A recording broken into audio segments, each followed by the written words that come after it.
بسم الله الرحمن الرحيم. اللهم صل على سيدنا ومولانا محمد وعلى ال سيدنا ومولانا محمد وبارك وسلم وصلي عليه. رب زدني علما، رب اشرح لي صدري ويسر لي امري واحلل عقدة من لساني يفقهوا قولي. ومن سبق کې مونږ دا خبره کړې و چې بنده د خپل افعالو خالق دی او کاسب زمونږ په نسبت باندې د اهل سنت والجماعت په نسبت باندې بنده د خپل افعالو خالق نه دی او کاسب دی. او جبریه وایي چې دا بنده نه خالق دی نه کاسب دی. او دریم معتزله وایي چې الله تعالی د بنده د افعالو نه خالق دی نه کاسب دی، بلکې دا بنده د خپل اعمالو لپاره په خپل هم خالق دی او هم په خپل د سره کاسب دی.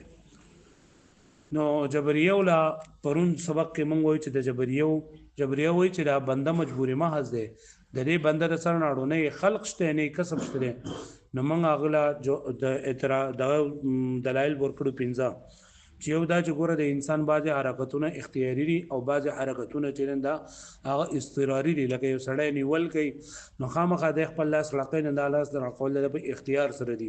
او دغه شان کم کس باندې چې مرض وي د مرض وجې نه لاس دی راقی نه بغیر د اختیار نه دي. دغه شان دی وي که چېرته د بنده لپاره اختیار نشي نو دی خو بیا جمادات شو، او د جمادات چې نه هغه مکلف کول صحیح نه دي. حال دا چې انسان مکلف شوی دی او جمادات نه مکلف کیږي. دریم دا کړي بنده د اختیار نه نو بیا د الله پر عمل باندې ثواب عذاب ورکول دا هم صحیح نه دي، او د الله تعالی د عذاب ثواب ورکوي نه دی وجه ده چې مکلف دی. او دریم نمبر دا دی چې څلورم نمبر چې ګوره بندگانو کې دا کم فعل چې د اسناد حقیقي کې نه لپاره د اختیار او قصد او اراده ضروری ده. چې په کم کار کې د قصد او اراده نشي نه تر د اسناد حقیقي نه کیږي، او بنده د فعل نسبت چې دا شوی د په اسناد حقیقي سره لکه صل او قام او كتب دا شوی دی. نو لهدا دا د په د ضروری ده چې د به اختیار وي. او پنځم نمبر دا چې نصوص دلالت کوي په دې خبره باندې چې بنده دا چې بدله ورکولېږي نو دا هغه عمل کې کم چې د خپل اختیار سره کړی، لکه جزاء بما كانوا يعملون او یا بل فمن شاء فليؤمن ومن شاء فليكفر. وزدید نه اخوا د دې مجبریه د طرف نه په دې اهل سنت والجماعت باندې په اهل حق باندې اعتراضات تقریبا 3 اعتراضات کړي. نمبر 1 اعتراض دا دی چې ګوره تا وویل کنه چې دا الله تعالی ته د علم چې نن دا د عام کو او ته چې بنده چې نه دا الله تعالی ته د هر څه علم دی، الله تعالی پوهه دی. نو ګوره الله تعالی چې کله د یو کار اراده وکړي نو هغه کار بیا همیشه لپاره کول واجب دی، او چې کله الله تعالی د عدم سره دغه اراده متعلق شونه کار بیا نه کیږي. چې الله تعالی اراده وکړي نو بنده به څنګه دغه خلاف کوي؟ پوه شو مې معنی؟ یعنی یو کار د الله تعالی په علم کې شوی دی نو چې شوی دی نو هغه د بنده د بیا په اختیار نشته دی، او چې یو کار د الله تعالی په علم کې نشته دی پوه شو نه غونی کیږي نه بنده اختیار پکې نشته دی، بنده چې دا مجبور ما شو. نو جواب ورکړه دی چې ګوره مونږ خو دې نه ویلي چې الله تعالی په علم کې دا چې دا کار به انسان کوي او دا انسان بیا د خلاف وکړي دې غونه نه، بلکې د الله تعالی اراده په دې پورې متعلق شوی دی چې دا بنده با دا کار په خپل اختیار سره کوي، دا بنده په خپل اختیار سره دا کار کوي او دا بنده په خپل اختیار سره دا کارو نه منګ نه بری کې دغه نشته لري اشکال نشته لري. پوه شو مې دا ګوره وفإن قيل غچته ویل شي بعد تعميم علم الله تعالى وإرادته الجبر لازم قطعا، و چې کله الله تعالی د یو څه اراده وکړه او کله الله تعالی د یو څه علم حاصل شو نو د الله تعالی د علم او د ارادې د تعمیم نو ورستو دغه کار کول چې دا لازم دی، یعنی بنده پرې بیا مجبوري محض دی. لکه د حقوقي کې نه چې الله تعالی اراده کړی یو دا کار لانهما ځکه چې دا دواړه اما ان يتعلق بوجود الفعل چې الله تعالی د علم او د الله تعالی اراده یا او د وجود فعل سره متعلق وي. کله وجود فعل سره متعلق جو فیجب دا کار کول بیا لازم دي پوه شو، او بعدمه یا د الله تعالی د اراده او د الله تعالی د علم بدلی فعل د عدم سره متعلق وي چې د عدم سره متعلق جو فهمت نه او دا کار بیا ممتنع ده نه کیږي. ولا اختیار مع الوجوب والامتناع او چې کله دا کار کېدل الله تعالی طرف نه لازم شول نو بنده ته به اختیار را نه کنه او کله یو کار د الله تعالی طرف نه داغي امتناع راغله نو بنده باغه بیا څنګه کوي نو جواب لما قلنا يعلم ويريد ان العبد يفعله او يتركه باختياره چې الله تعالی تدا علم حاصل له او الله تعالی تدا اراده دې کړی دا چې بنده به دا کار به کوي په خپل اختیار باندې یا بنده به دا کار پریدي په خپل اختیار باندې نو الله تعالی به مخکې د اختیار ټکه پکې دی پوه شو نو فلا اشکال په دې کې اشکال نشته لکه په دې خبره باندې پوه شو تاسو ها چې دا الله تعالی په علم کې دا خبره ده چې بنده به د خپل اختیار به صحیح استعمالي او دا کار وکړي او الله تعالی په علم کې دا خبره ده چې به د خپل اختیار صحیح نه استعمال او دا کار پریدي ما لکه پوه شوي دویم نمبر اعتراض داره چې کله الله تعالی اراده وکړه لکه چې اراده چې بنده په خپل اراده باندې کار وکړي او بنده په خپل اراده باندې کار وکړي نو بیا به کوم د بنده اختیار سلب شو ځکه کنه چې دا اختیاري فعل یا به واجب یا به ممتنع وي واجب دی الله تعالی اراده کړی چې دا کار به کیږي نو واجب شو کنه او چې الله تعالی اراده کړی چې دا کار به نه کیږي نو ممتنع شو نو بیا به د بنده اختیار چې انده لاړو پوه شئ نو موږ ورته وایو کنه چې دا خبره صحیح نه ده بلکې الله تعالی چې کوم اراده کړی دا د کار د کولو د بنده په فعل سره هغه اختیار او هغه اراده مضبوطه شوله الله تعالی چې کوم اراده کړی دا چې دا بنده به دا کار پریدي په خپل اختیار باندې او بنده یې کار پریدي نو الله تعالی اختیار چې دا مضبوط شو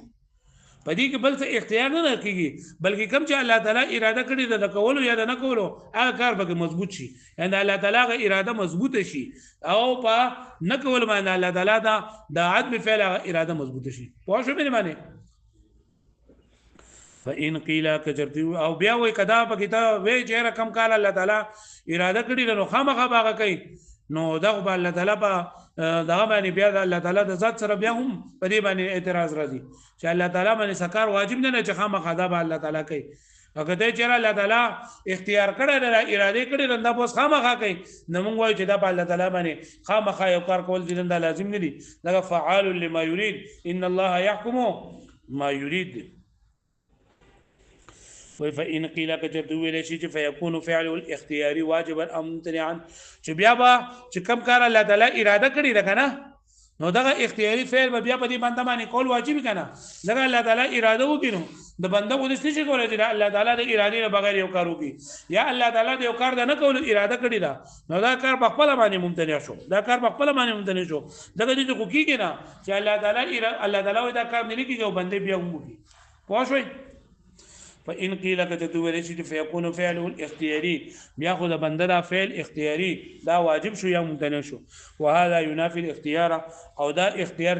دا اختيار منافي ده قلنا انه ممنوع دا خبره من نقل شوی ده ولي فإن الوجوب بالاختيار محقق للاختيار ذکر کم کار چې د اختیار الله تعالی دا کړنه نو هغه د اختیار لپاره مضبوطوي ثابتوي لا منافي له دا منافي نه ده وايضا منقوض بافعال الباري او دا خبره بیا ما تکلل شي د افعال الباري باندې الله تعالی په افعال باندې دغه چې الله تعالی باندې زمونږه اراده زمونږه مذهب دا ده چې په الله تعالی باندې د هیڅ یو کار کول واجبو ندی لکه الله تعالی خو اراده کړی دا فاعل لما يريد ان الله يحكم ما يريد خو په الله تعالی باندې دا کار کول واجب ندی نو کته چې دا کم کار الله تعالی اراده کړی دا او نو هغه په بنده باندې به واجبي لکه څنګه چې په کتاب موږ باندې اعتراض وکړو نو بیا وایي مطلب دا چې کم کار الله تعالی اراده وکړه هغه کار په الله تعالی باندې کول واجبي کنه حال دا په الله تعالی باندې کارونه واجب نه دي ولکه څومره کارونه چې کوي دا الله تعالی په خپل اختیار سره کوي په وجوب سره نه کوي پوه شوي دریم نمبر فإن قيل كجدول لا معنى لكون العبد فاعلا بالاختيار وې دوی دې خو دې خبره شو لکنه چې ته چیرې هم الله تعالی خالق دی هم الله تعالی خالق دی الله تعالی په خپل اراده باندې کوي کنه او هم بنده ته دا خالق دی نو فعل یو شو او قدرتونه بګي دوشول لکه یو د بنده فعل ته چې بنده هم خالق دی او الله تعالی هم سره خالق دی نو دا خو فعل یو دی او په دې کې یو د بنده قدرت او یو د الله تعالی قدرت لازم شو او دا قاعده ده چې یو فعل د په دوه قدرتونو سره نه متعلق کیږي دلته کې تا په دوه مستقل قدرتونو سره دا متعلق لکه بلې خبره باندې پوه شئ نو لاغي جواب دارې چې یو خدا ده کنه چې په دلیل تر دا خبره ثابته شوې ده چې الله تعالی دې نه خالق دی او به ضرورت کچا د سب الله تعالی دې نه راوي او بندي اختیار نه نو مخکې موږ دا خبره ته ټول وکړلې چې بیا دا ثواب او عذاب او د بابا مرتب کول دا صحیح دي او تحقیقي خبره ده چې الله تعالی هم خالق دی خو په یو حیثیت سره یعنی په اعتبار د خلق او په اعتبار د ایجاد سره او بنده هم خالق دی او په اختیار ده په جهاد د کسب سره پوه شو به معنی نو په کارونه په مستقل قدرتونو سره دي او جهادونه بدل دي پوه شو به معنی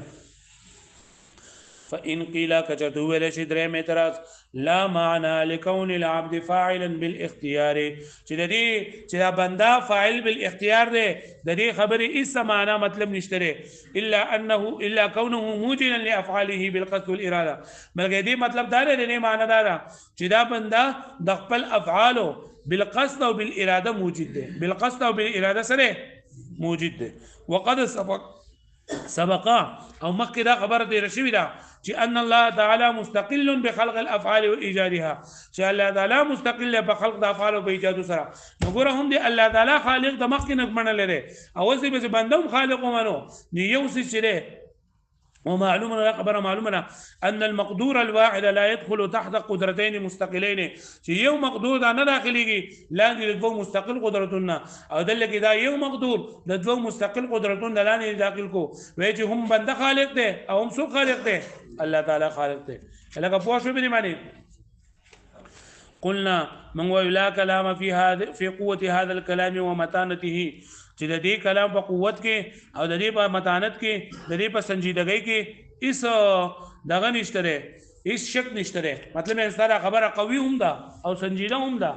الا انه لما ثبت بالبرهان ان الخالق هو الله تعالی لیکن دا خبره په دلایل سره ثابت شوی ده برهان دلایل په دلایل سره دا خبره ثابت شوی ده چې الله تعالی تنده سره خالق ده لا سره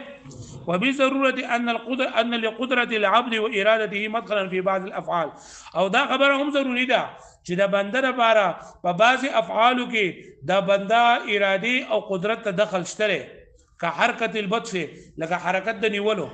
پوه شو به معنی لکه حرکت د نیولو نو د نیولو د حرکت بنده په خپل اختیار سره کوي کنه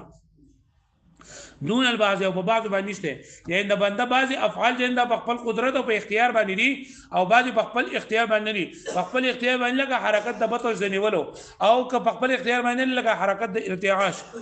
احتجنا في التفضي نمنګه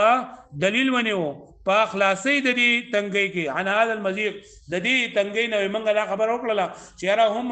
ګوره الله تعالی لپاره په دلایل سره خالقیت ثابت شوی دی هم د بنده لپاره اختیار دی نو موږ د دین د اخلاصي لپاره دا خبر وکړه بان الله تعالی خالق والعبد كاسب چې الله خالق دی او بنده سره کاسب دی وتحقيقه د دې خبره تحقیقي جواب دار ان صرف العبد قدرته وارادته الى الفعل قسم چې د بنده خپل قدرت او اراده د فعل د کول دا کسب دی الله طرفنا وايجاد الله تعالی الفعل عقب ذلك خلق او ایجاد د الله تعالی دغه فعل نورث دا سره دا خلق ته والمقدور الواحد داخل تحت قدرتين او مقدور واحد لا ندو قدرتون داخل شو لكن بجهتين مختلفين لكن دوانو په مختلف جهاتونو سره دي فالفعل مقدور الله تعالی بجهه الايجاد نو دا فعل دا مقدور د الله تعالی دی په جهت د ایجاد سره او مقدور العبد بجهه الكسب او د بنده مقدور دی په جهت د کسب سره یعنی الله تعالی خالق دی او بنده سره کاسب دی هغه په شو باندې معنی وسوي وهذا القدر من المعنى ضروري ودا مقدار د دې معنی نه دا ضروری دی ثابت دی وان لم نقدر على ازيد من ذلك في تلخيص العباره المفصعه عن تحقيق كون فعل العبد في خلق الله تعالى وايجاده و د دین ازيات منغه قادر نه یو پدې باندې پدې عبارت با کم چې بایګي وضاحت کړل شوی دی چې بنده خپل افعال خالق دی او کنه معالي العبد من القدره والاختيار سره لري چې بنده د قدرت او اختیار دی ولهم في الفرق او دلود لپاره په فرق کې بینهما عبارات وې د خلق او د کسب په منځ کې درې فرقونه دي د خلق او د کسب په منځ کې درې فرقونه دي لا ان الكسب واقع بآله والخلق بلا بآله چې د بندا دا کسب چې نه د په آلات سره ده او د الله تعالی دا خلق چې نه د په غیر د آلات نه ده لکه پوهیږئ په دې باندې یعنی الله تعالی چې کوم خالق دی نو الله تعالی د آلات محتاج نه دی او بنده چې د یو کار خالق دی نو د آلات په ذریعه سره مطلب دا ګلاس دی کنه نو دا خو بنده جوړ کړی دی خو بنده د آلات په ذریعه سره جوړ کړی دی او الله تعالی جوړ کړی دی بغیر د آلات نه الله تعالی آلات ضرورت نشته خوشوي دویم نمبر والكسب مقدور وقع في محل قدرته والخلق لا في محل قدرته چې بندا د افعال خالق دی د بنده په ذات پورې دا متعلق کې دی شي لکه مطلب دا دی چې بنده چې کنه بندا قیام دې حاصل کی نو بنده ته قائم ویل کېږي بندا قعود حاصل کی نو بنده ته قاعد ویل کېږي او الله تعالی دا قائم او قاعد نه ویل کېږي پوښتنه مې معنی دریم نمبر دار والکسب لا يسيه انفراد القادر به والخلق يسيه چې کسب چې کنه نو پدی باندې یوازې دې د قادر اطلاق نه کیږي بلکې موږ دا قادر دی بلا واسطه او الله تعالی قادر دی بلا واسطه الکه پوښتنه مې معنی یعنی بندا چې نه دا په خپل افعالو کې الله تعالی ته محتاج دی او الله تعالی په خالقیت کې بنده ته محتاج اوس پدی باندې چې دا اعتراضات جوابات ان شاء الله سبب الکه پوهیږئ په دې باندې یاد بشي واړو